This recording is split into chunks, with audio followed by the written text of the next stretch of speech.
मेरा नाम ही काफी है लोगों के पसीने छुड़ाने के लिए।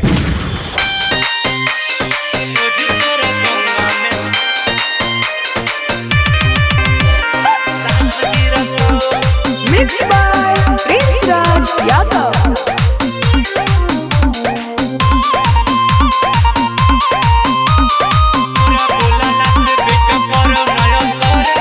तोरा बोला से बेटा पर नया सर रे, रोज हमर हथावा से होबो हो मर्डर रे रे बेटा। अरे तोरा बोला से बेटा पर नया सर रे, रोज हमर हथावा से होबो हो मर्डर रे। अच्छा कि हमरा नियन गुंडा तोरा खत मिलत जहिया हमारा तोरा से लड़ाई छिड़त तो रोज तोरा गंगा में लाश गिरत। हमारा तोरा से लड़ाई छिड़त तो रोज तोरा गंगा में लाश गिरत।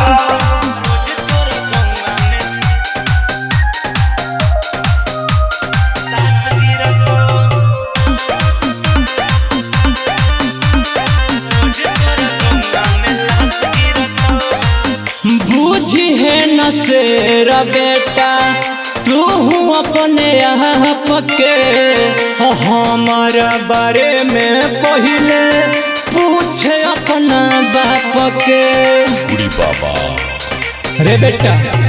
अरे बुझी है न शेर बेटा तू अपने आप के, हमारा बारे में पहले पूछे अपन बाप से।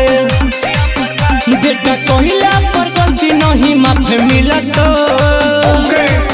जहिया हमारा तोरा से लड़ाई छिड़त तो रोज तोरा गंगा में लाश गिरत। हमारा तोरा से लड़ाई छिड़त तो रोज तोरा गंगा में लाश गिरत।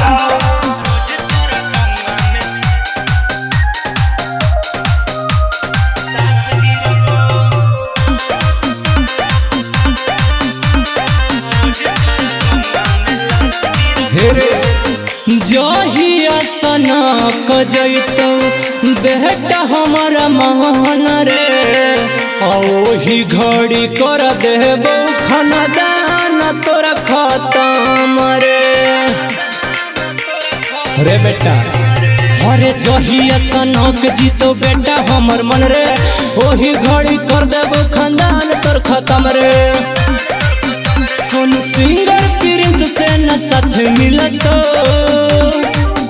जहिया हमारा तोरा से लड़ाई छिड़त तो रोज तोरा गंगा में लाश गिरत।